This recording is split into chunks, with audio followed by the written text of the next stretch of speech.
ومن أحسن قولا ممن دعا إلى الله. بسم اللہ الرحمن الرحیم. السلام علیکم ورحمۃ اللہ وبرکاتہ. پیارے دوستوں اور عزیز بہنوں، میں ہوں یوسف ملک اور آپ دیکھ رہے ہیں دعوت جنت کا راستہ. دوستوں، آگے بڑھنے سے پہلے آپ سے گزارش ہے کہ ہماری ویڈیوز کو زیادہ سے زیادہ شیئر کریں، اور اگر ابھی تک آپ نے ہمارے چینل کو سبسکرائب نہیں کیا تو اس کو سبسکرائب ضرور کر لیں اور کمنٹس باکس میں اپنی رائے کا اظہار کریں.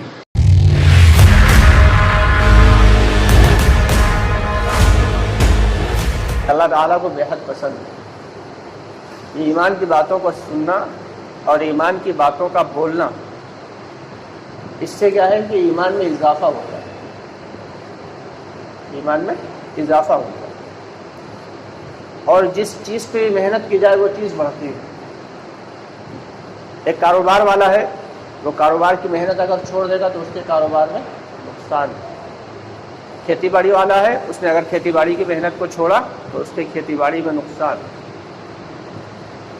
اور ہم ہر کام تو کرتے ہیں اس کے فائدے کے لیے، لیکن افسوس کی بات یہ ہے کہ اپنے ایمان کو بنانے کی محنت نہیں کرتے.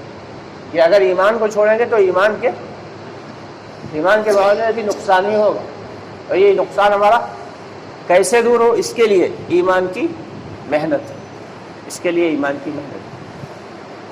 کہ اللہ تعالیٰ نے دین دیا تو ساتھ میں دین کی محنت دی، ایمان دیا ساتھ میں ایمان کی محنت دی. لیکن افسوس کہ ہم سارے کے سارے لوگ ہر معاملے میں، دنیاوی تمام معاملات میں تو کبھی مطمئن نہیں ہوتے، بلکہ مزید آگے بڑھنا چاہتے ہیں، لیکن دین کے معاملے میں اور ایمان کے معاملے میں مطمئن ہو کے بیٹھ جاتے ہیں. ایک چھوٹا سا بھی اگر نیک عمل کر لیتے ہیں، الحمدللہ ہم نے یہ کر لیا، اللہ کا شکر ہے. اور دنیا کے لیے صبح سے شام تک محنت کریں گے اور یہ کام ہو نہیں پایا. اتنی زیادہ محنت کے باوجود اسے کم سمجھ رہے ہو، دین کا تھوڑا سا بھی عمل کرنے کے باوجود اسے بہت زیادہ سمجھ رہے ہو. تو شیطان نے ہمیں دھوکے میں ڈال دیا، شیطان نے ہمیں دھوکے میں ڈال دیا. اب اس دھوکے سے ہمیں نکلنا ہے. یہ وقت آ چکا ہے کہ ہم اس دھوکے سے اور شیطان کے مکر و فریب سے باہر آ جائیں. کہ ہماری زندگی اتنی ہو گئی، ابھی تک جتنی زندگی گزری اس پر تو توبہ استغفار کر لیں. اب آنے والی جو زندگی ہے اس زندگی کو مزید اللہ تعالیٰ کے حکموں کے مطابق اور نبی پاک صلی اللہ علیہ وسلم کے طریقے کے مطابق گزارنا، اس بات کی کوشش کرنا. اور اس بات کی کوشش کب کرنا ہے؟ کل سے کرنا ہے یا پرسوں سے کرنا ہے؟ کیوں بھائی؟ آج سے ہی کرنا ہے، کہ نہ تو کل کا بھروسہ ہے نہ ہی پرسوں کا بھروسہ ہے. آج سے ہی اس کی محنت کرنا ہے، آج سے ہی اس کی کوشش کرنا ہے.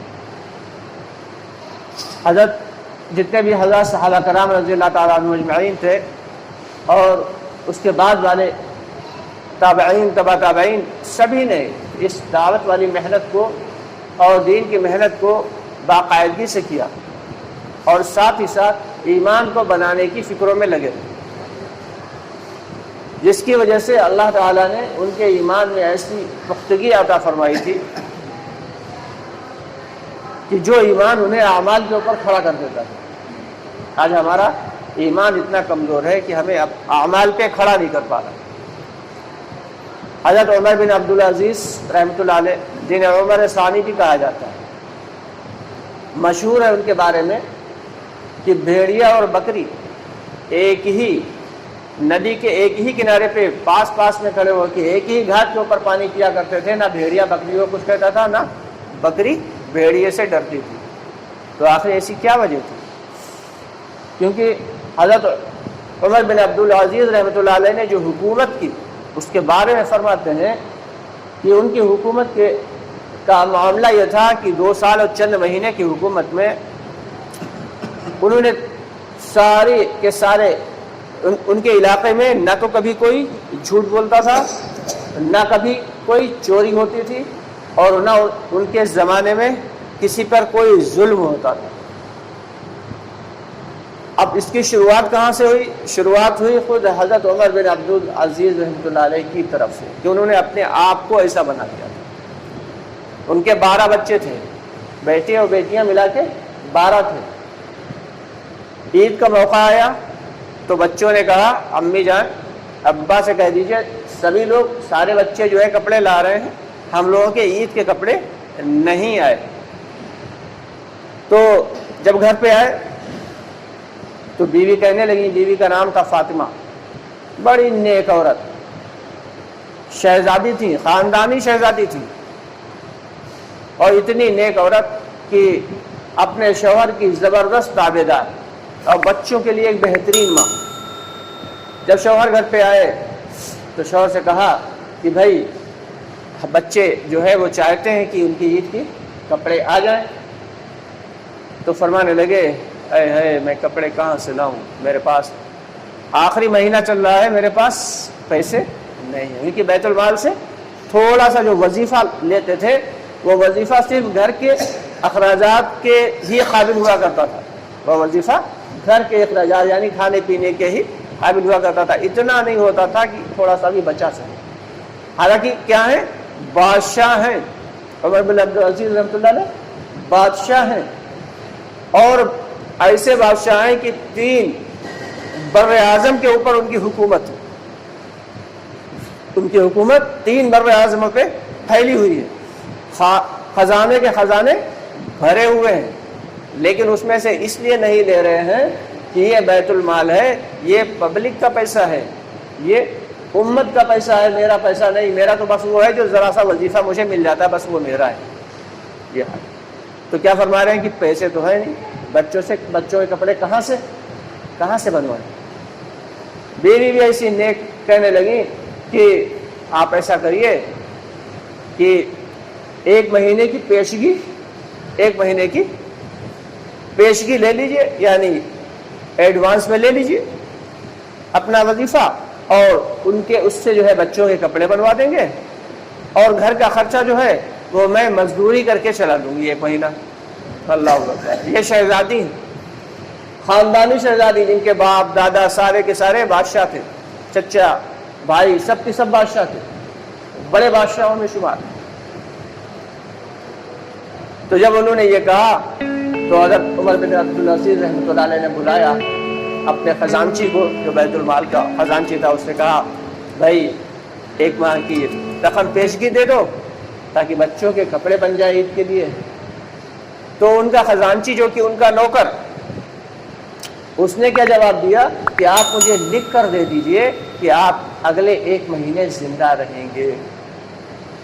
کون کہہ رہا ہے؟ یہ نوکر کہہ رہا ہے، نوکر کہہ رہا ہے آپ مجھے لکھ کے دے دیجئے کہ آپ اگلے 1 مہینے زندہ رہیں گے، میں آپ کو 1 مہینے کی رقم وظیفے کی پیشگی دے دوں۔ سر جھکا کے چپ چاپ چلے آئے۔ ہے کیا آج کل کوئی ایسا ہو سکتا ہے کہ کوئی نوکر جواب دے دے؟ ایسا تیری ہمت کیسے ہوئی؟ لیکن انہوں نے اپنے آپ کو ایسا بنایا تھا کہ رعایا بھی ویسے بن گئی تھی، ملازم بھی ویسے بن گئے تھے، سارے کے سارے ایماندار چپ چاپ خاموشی سے چلے آئے۔ بیوی سے کہنے لگے کہ بھائی نظم نہیں ہو پائے گا، چنانچہ اب خلیفہ ہیں، بادشاہ ہیں، عید کا دن ہے، سارے کے سارے لوگ ملنے کے لیے آ رہے ہیں، سارے کے سارے لوگ ملنے کے لیے آ رہے ہیں، یہاں تک کہ بچوں سے ہی ملنے کے لیے آ رہے ہیں۔ جب بچوں سے ملنے کے لیے بچے آئے تو دیکھیں کیا، جو ان کے نوکر چاکر ہیں، جو ان کے چھوٹے چھوٹے سپاہی ہیں، ان کے بچے جو ہیں وہ بہترین اعلیٰ پوشاک میں ہیں، اور حضرت عمر بن عبدالعزیز رحمۃ اللہ علیہ جو بادشاہ ہیں، ان کے بچے پیغن لگے ہوئے کپڑے پہن رکھے۔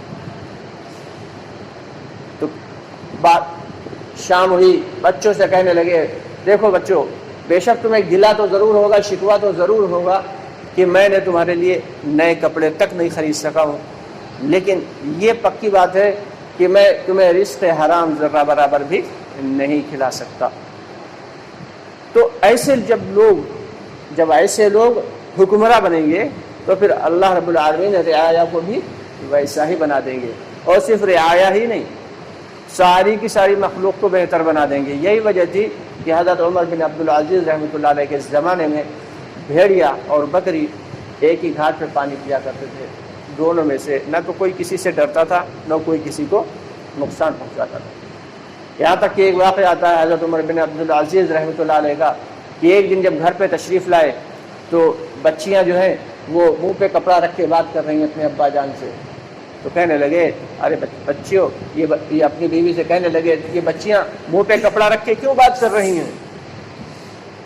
تو ان کی بچے کی والدہ نے کہا، حضرت فاطمہ رضی اللہ تعالی عنہ نے کہا، حضرت فاطمہ رحمۃ اللہ علیہ نے کہا کہ یہ اصل میں گھر میں آج کچھ کھانے کو نہیں تھا، تو روٹی بنائی تھی اور پیاز رکھا ہوا تھا، تو بچیوں نے پیاز کے ساتھ روٹی کھا لی ہے، جس کی وجہ سے ان کے منہ سے بدبو آتی ہے پیاز کی. تو آپ کو پیاز کی بدبو ناگوار لگتی ہے، اس لیے بچیاں منہ پہ کپڑا رکھ کے آپ سے بات کریں. کون ہے یہ شہزادیاں ہیں، خلیفہ کی بیٹیاں ہیں، خلیفہ بن عمر بن عبدالعزیز رحمۃ اللہ علیہ کی بیٹیاں.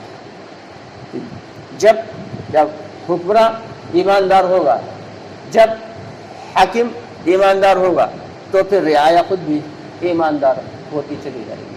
اور اللہ تعالیٰ نے انہیں ایسی عبادت سے نوازا تھا، عبادت کی ایسی لذت سے نوازا تھا کہ دن بھر تو جو اپنی سرکاری کاموں میں رہتے اور رات میں اللہ کے سامنے روتے گڑگڑاتے. ان کی بیوی حضرت فاطمہ فرماتی ہیں. دوستو ہمارا ایک دوسرا چینل ہے قدرت کے راز، آپ سے گزارش ہے کہ ہماری اس چینل پر بھی آئیے، ڈسکرپشن باکس میں اس کا لنک دے دیا گیا ہے. قدرت کے راز کے چینل پر جا کر آپ بہت سارے مسائل کے اعتبار سے آپ کو اس میں ویڈیوز اپلوڈ ہیں مل جائیں گی کہ نماز کے مسائل، وضو کے مسائل، تیمم کے مسائل، روزے کے مسائل، بہت ڈھیر ساری ویڈیوز اپلوڈ ہیں. آپ ان سے فائدہ اٹھائیے. اللہ کی قدرت کے بارے میں بھی بہت سارے اس میں ویڈیوز ڈالی جاتی ہیں، ان سے بھی آپ مستفید ہوں.